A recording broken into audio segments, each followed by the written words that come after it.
Olá, bom dia. Meu nome é Guilherme Antônio Fernandes Trócoli. Meu grupo vai falar sobre o amendoim. Meu grupo é composto pelo João Lucas Nardino e a Thaís Caroline Lambrecht. A matéria é de Agri 1. Pessoal, eu vou falar inicialmente sobre as características botânicas, do amendoim. E as características são: ela é do reino Plantae. Ela é da divisão Magnolopita, classe Magnolopsida, ordem Fabalis, família Fabácea, subfamília Faboide e o gênero Araques e a espécie amendoim hipogea.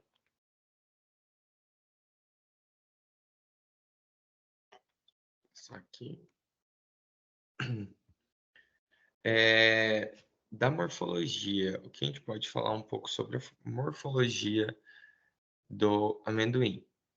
Ela contém folhas conectadas ao caule por periciclos, alternadas e compostas por folíolos opostos, com formato oval.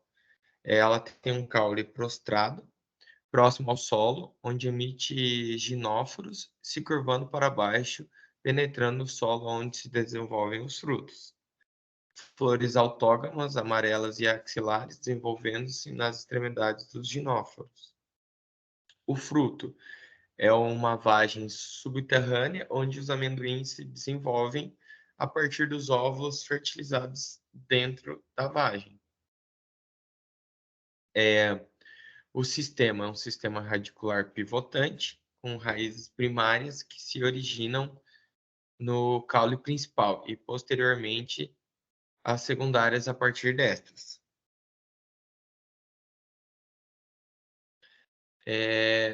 Ecofisiologia. As plantas apresentam um hábito indeterminado. Seu ciclo é em torno de 90 a 180 dias. E seu plantio é feito no sequeiro. Acho que devido às raízes é feito no sequeiro. E entre abril e maio, na Bahia e em Pernambuco. Para São Paulo, Minas Gerais e na região sul, ocorre na época das águas, setembro e novembro, de 3 a 8 centímetros de profundidade.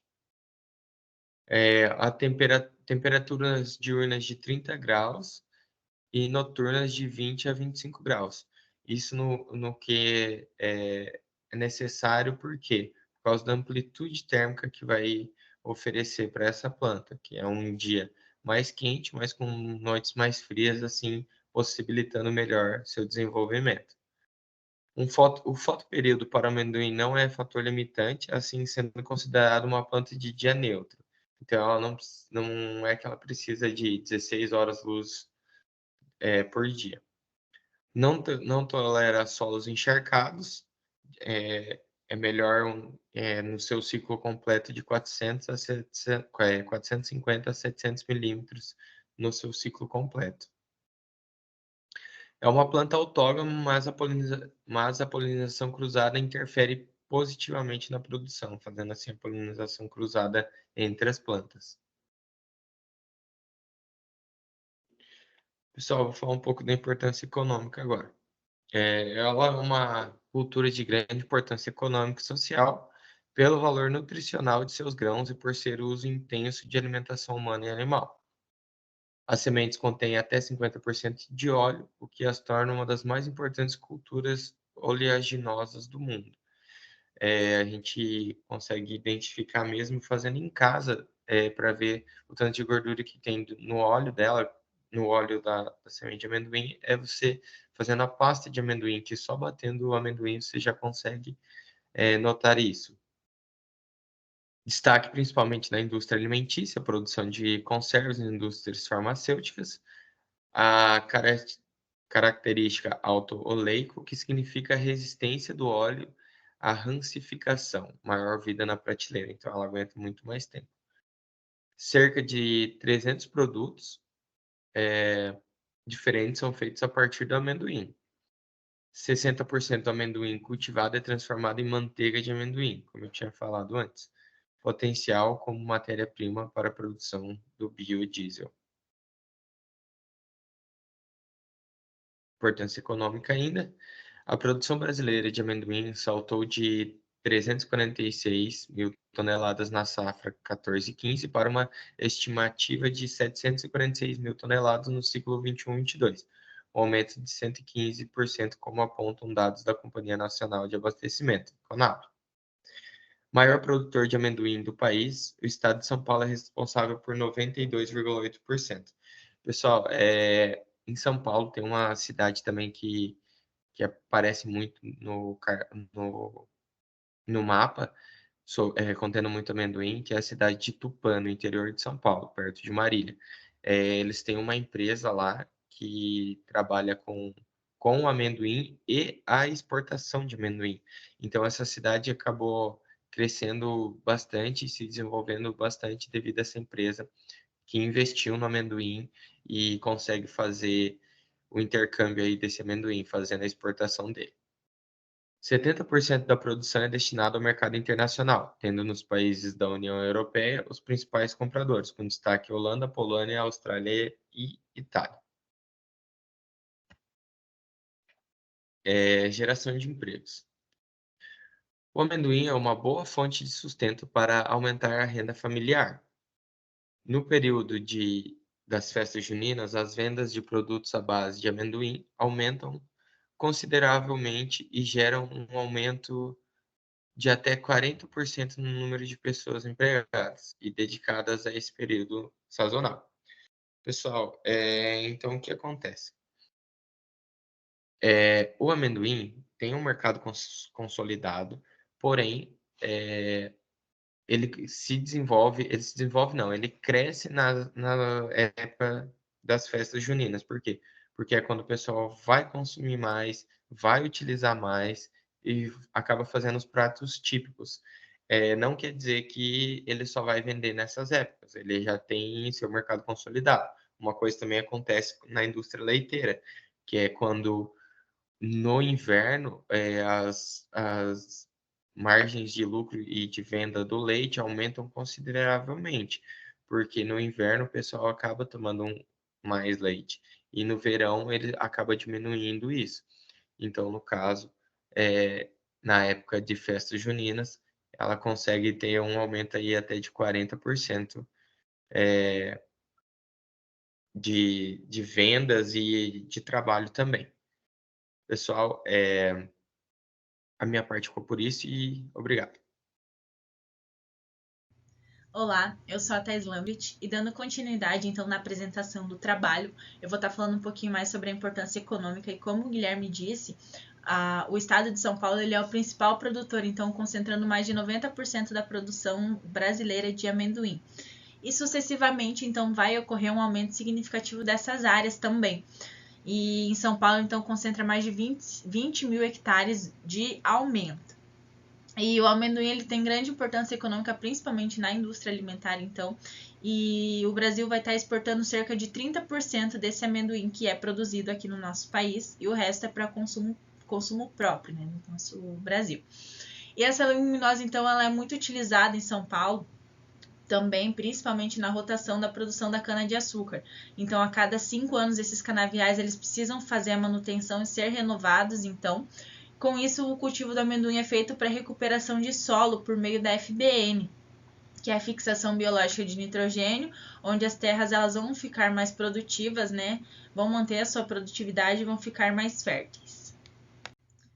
Então, para a gente estar fechando também esse parâmetro sobre a importância econômica, é uma cultura que ela requer um investimento maior, então, para estar produzindo. E no Brasil tem grande importância econômica, porque além de atender as necessidades internas, né, ela apresenta boas perspectivas no aumento da produção do mercado interno, como eu disse, já está aí a 30%, né, de exportação, devido à valorização que esse produto tem. E o amendoim ele é consumido in natura, ou seja, ele tem uma maior qualidade, né? Ele demanda uma maior qualidade porque é consumido in natura, são poucos processos. Se é consumido na parte industrial, né? Tipo, industrialmente ele é pouco modificado. E é retirada, então, essa película que precisa ser feita assim que o produto sai da terra, porque se ele ficar parado durante uma semana estocado, que é aquela pelezinha que a gente tem no amendoim, ele é infestado de fungo, que é a aflatoxina, que são micotoxinas que pode ser tóxico e prejudicial à nossa saúde. E é importante, então, intensificar essas pesquisas nessa cultura, visando aumentar os conhecimentos técnicos e científicos, que possibilita, então, elevar essa produtividade com uma finalidade de proporcionar preços que são compatíveis, né, à nossa atualidade do mercado e um retorno que seja compensador, que venha valer a pena estar produzindo, então, a cultura do amendoim. E agora, então, vou estar falando um pouquinho sobre a escala fenológica do amendoim, que a fenologia, então, ela refere-se à classificação botânica das plantas que visa detalhar as fases de crescimento e de desenvolvimento vegetativo, como a germinação, a emergência, o crescimento dócil e raízes, então, e reprodutivo composto pelo florescimento, a frutificação e a maturação dessas plantas. E o estudo da fenologia do amendoim, então, ele é fundamental para auxiliar no manejo, para você saber como que você vai estar manejando a sua área, de forma ideal, e trazendo, então, melhores soluções, as melhores práticas para esse cultivo, de adubações, tratos culturais, de colheita, tendo o objetivo, então, de maximizar a eficiência, né, dessa produção e tendo, então, aí um bom desempenho na sua cultura. E as fases de desenvolvimento, então, elas são divididas em duas formas, a vegetativa e a reprodutiva, que são representadas pelas letras maiúsculas V e R, respectivamente. Aqui, então, a gente tem uma tabela, que é os estágios de desenvolvimento do amendoim, descrita por Bolt. Em 1982, então, ele foi o principal aí para estar fazendo esses estudos do desenvolvimento do amendoim. E a gente começa, então, pelo estágio de emergência, né, o VE, que os cotilédones, então, são próximos à superfície de solo com a parte da plântula visível. Esse estágio vegetativo, ele vai ocorrer, então, aí nos primeiros 30 dias de produção, né, de emergência da planta. Então, na primeira fase da planta, né, que vai aí desde a sua semeadura até R2, é a primeira fase onde a planta está destinada, então, a maior parte dos seus carboidratos desenvolvido via fotossíntese é para o crescimento radicular e para a formação dos nódulos. Com isso, então, a partir de R3, com 45 dias, o amendoim ele vai começar a formar as vagens, onde vai ser o seu principal dreno, então vai deixar de ser os nódulos, vai iniciar sendo as vagens. E com 55 dias ela vai entrar em R4, aonde em R5 vai iniciar a formação dos grãos, né? E já em R6 é o enchimento desses grãos, aonde que R6 e R7 vai estar enchendo, né, até estar completo, alterando a cor, então, também do amendoim. E R8 começa a maturação, onde tem a maior qualidade fisiológica da semente, onde ela vai ter aí o seu maior desenvolvimento a cerca de 110 dias. E com 115 dias, então, já vai estar em R9, onde já vai passar, então, um pouco do ponto de colheita, onde deve ser colhido imediatamente. Então, como eu já disse anteriormente, aqui eu deixei uns tópicos, né, sobre a fase vegetativa, onde na emergência o principal investimento da planta está no desenvolvimento do sistema radicular e desses nódulos, onde são os principais drenos, né, de carboidrato da planta. E a partir, então, de 10 dias da emergência, a gente precisa estar complementando a adubação em linha de semeadura. É uma menor exigência hídrica, mas ela precisa estar aí sendo adubada e monitorada. A partir dos 40 dias, então, a gente tem que tomar cuidado com as plantas invasoras, as plantas daninhas, né? Que ela pode ser prejudicial aí posteriormente, né, na cultura. V2 e V5 a gente precisa estar aplicando, então, cobalto, molibdênio e boro. Precisa fazer esse monitoramento, né, essa aplicação. E sempre estar observando, então, fazendo o manejo de pragas e doenças a fim de evitar problemas na nossa produção, diminuindo então a produtividade desse cultivo. Também a gente pode falar da fase reprodutiva, né? São pontos que a gente pode estar destacando, onde R1 e R2 a gente vai estar precisando fazer uma avaliação foliar para ver se é necessária a aplicação de calcário e cobalto, também se é necessário uma gessagem ou uma calagem. E R2, então, também vai ocorrer a formação de ginóforos, que são as estruturas reprodutivas que fixam as vagens ao solo, onde vai deixar, então, de ser... onde vai começar a fixar o maior carboidrato, né, dessas plantas. E R1 e R4 é definido principalmente o número de vagens por planta. Portanto, então, as melhores condições nutricionais e ambientais, né, os fatores que vão interferir nessa cultura, temperatura, radiação e a precipitação, elas tendem a melhorar esse componente da produção do amendoim. R5, então, é a formação das sementes no interior do fruto. Nesse momento, então, é definido o número de grãos por vagens e, se necessário, então, a gente está fazendo uma reaplicação de boro. De R3 e R6 é a maior demanda de nitrogênio, então, que coincide no período da formação de vagens, que a gente precisa estar monitorando também se é necessário fazer uma aplicação. E também ocorre em R6 e R7 o enchimento de grãos, então é onde a gente precisa estar monitorando, porque vai ocorrer o ganho de tamanho do tamanho, né, das vagens e o peso dos grãos das sementes. No R8, onde 70% dos frutos eles já estão maduros, recomenda-se o início da colheita. Ela é uma cultura que ela não vai ser uniforme, então a gente vai ter atrasos, né? Plantas já mais desenvolvidas anteriormente e outras menos desenvolvidas, então vai depender de tudo isso aí. E é em R8 que se obtém a maior qualidade fisiológica das sementes, como eu disse anteriormente. E R9, então, é o endosperma preto, que a gente diz que é caracterizado pela maturidade ultrapassada. Então, já atingiu o ponto de maturação, né, ponto de colheita anteriormente. Com isso, então, a gente pode dizer dois pontos importantes, né, na cultura do amendoim aqui na fase reprodutiva. O seu principal dreno, eles são os frutos, e a taxa de crescimento radicular diária ela vai ser menor nessa fase, né? E o período da floração é mais sensível ao déficit hídrico, seguido pelo período de formação de produção. O déficit hídrico, então, durante a floração, ele acarreta a queda das flores e prejudica a polinização, né, que os insetos vão estar fazendo nessas plantas, enquanto o período da formação de produção, então, vai reduzir o peso das vagens. A gente precisa estar monitorando sempre essa cultura para garantir que ela tenha uma boa produtividade e um bom desenvolvimento. Boa tarde, meu nome é João Lucas e estarei falando um pouco sobre as pragas do amendoim. As pragas do amendoim, então, têm uma grande importância econômica, pois elas podem causar aí de 10 a 30% de dano em condições normais e em condições adversas podem causar até percentuais mais altos que esses. As pragas, então, podem ser divididas em alguns grupos, como pragas de solo, pragas da parte aérea e pragas de armazenamento. Para as pragas de solo, temos a lagarta elasmo.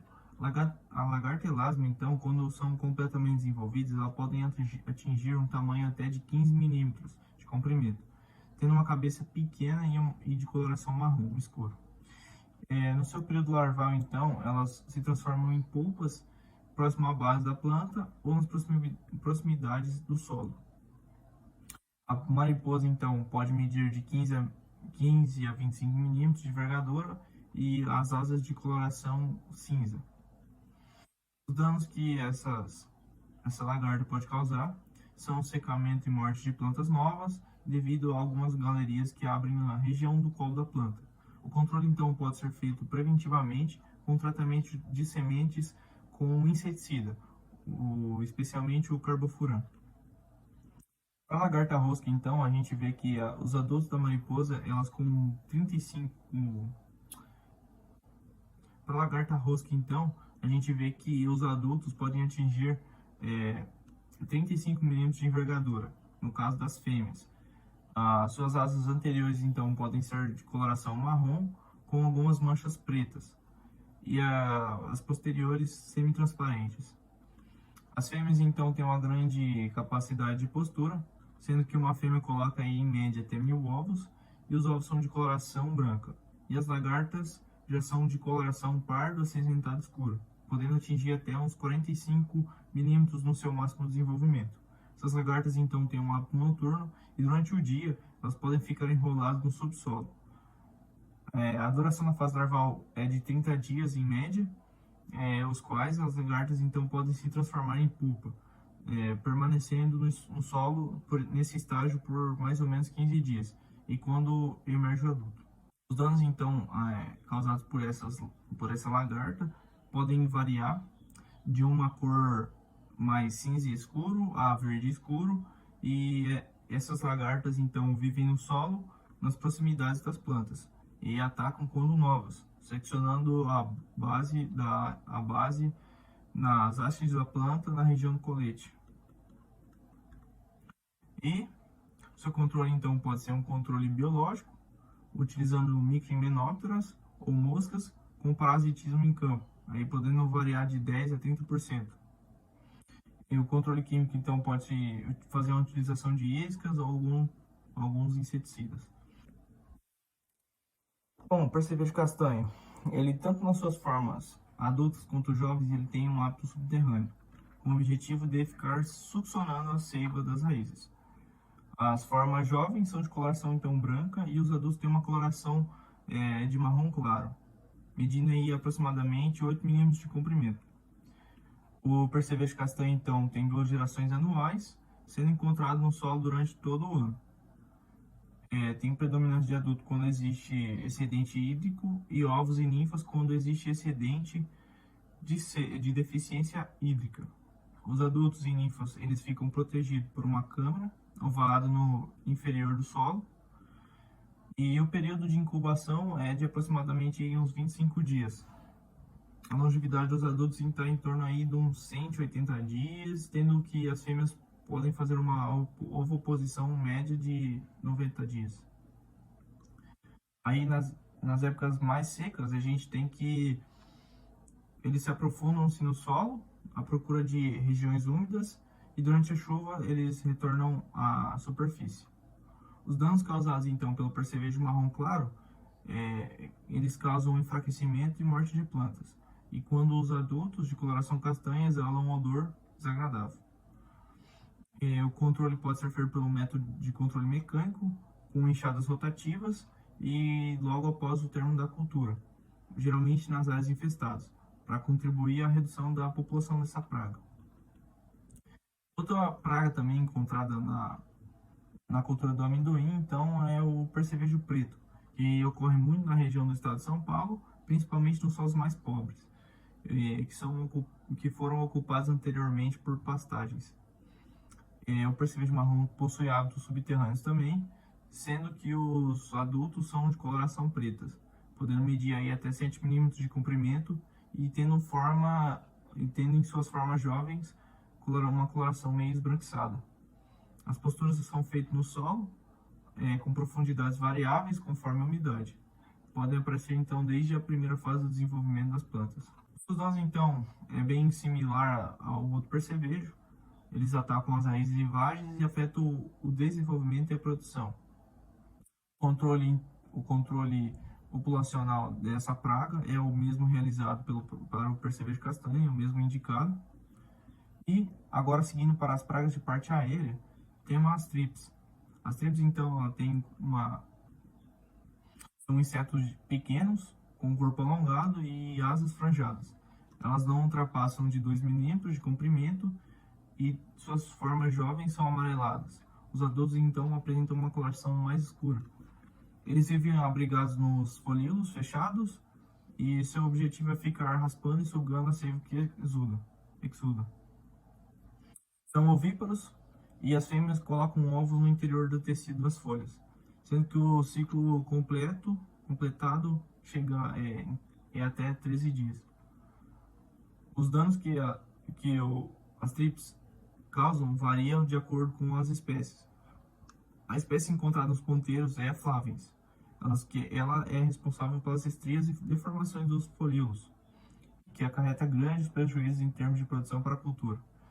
Já a brasiliensis é muito frequente na face superior das plantas, nas folhas, onde provoca mutações, mas aparentemente ela não tem uma importância econômica tão grande nas condições de campo, porque elas são facilmente lavadas pela chuva. A influência das tribos aqui do prateamento, ela pode influenciar na produção do amendoim, de acordo com algumas informações encontradas na literatura, até de 10 a 75%. O controle, então, pode ser um controle químico, ou controle com plantas resistentes, tendo então no controle químico alguns produtos de ação sistêmica em geral, elas são já eficientes contra o controle dessa praga. O dano então ocorre de via de regra durante o início do ciclo vegetativo, e esse inseto então encontra-se com muita frequência em folhas fechadas dos ponteiros, onde eles raspam e sugam a seiva. A cigarrinha. As cigarrinhas são, os adultos possuem uma coloração verde, com 3 mm de comprimento, mais ou menos, sendo a postura endofítica e de preferência realizada ao longo das nervuras da folha, com a média aí de 60 ovos por fêmea. O ciclo completo dessa praga então é de aproximadamente 3 semanas, onde os adultos são atraídos pela cor amarela. Os danos causados pela cigarrinha então pode ser tanto os adultos como as formas jovens, elas sugam a seiva das folhas, e principalmente na parte inferior ou nas extremidades dos ramos. As folhas então apresentam algumas manchas inicialmente amarelas, depois partem para necroróticas resultantes de picadas de insetos, uma vez que eles injetam suas toxinas. O controle químico então pode ser o mesmo utilizado para as trips. Partindo então para o próximo praga de parte aérea, temos a lagarta. Lagarta então, elas são, em modo geral, são compridas de formato cilíndrico, com secções no meio.